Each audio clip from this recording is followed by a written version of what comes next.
રહ્યા છો NN news. હું છું એન્કર અર્પિતા પટેલ. હવે જોઈએ અગત્યના સમાચાર. ડિંડોલી વિસ્તારમાં ડિગ્રી વગર ડોક્ટર ઝડપાયા. લોકોની જિંદગી સાથે ચેડા કરતા 3 બોગસ તબીબોને ઝડપી પાડતી સુરત શહેર એસઓજી.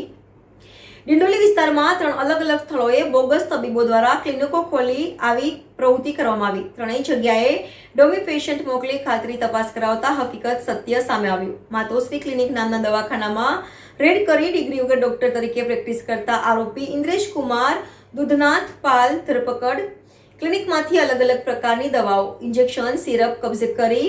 મધુમિતા ક્લિનિકમાંથી નામના દવાખાનામાં રેડ બોગસ તબીબ ધરપકડ કરી ડિગ્રી વગરના ડોક્ટર તરીકે પ્રેક્ટિસ કરતા આરોપી ઉત્તમ બિમલ ચક્રવાતીની ધરપકડ. અલગ અલગ જગ્યાએ દડો પાડીને 3 ડિગ્રી વગરના બોગસ ડોક્ટરોની ધરપકડ કરાઈ. NN news Surat. દર્શક મિત્રો, તમારી આસપાસ બની રહેલી અવનવી ઘટનાઓ વિશે જાણવા માટે એનએન ન્યૂઝને લાઇક કરો, શેર કરો, સબસ્ક્રાઇબ કરો અને બેલ આઇકન પ્રેસ કરો, જેથી આપને નોટિફિકેશન્સ મળતી રહે.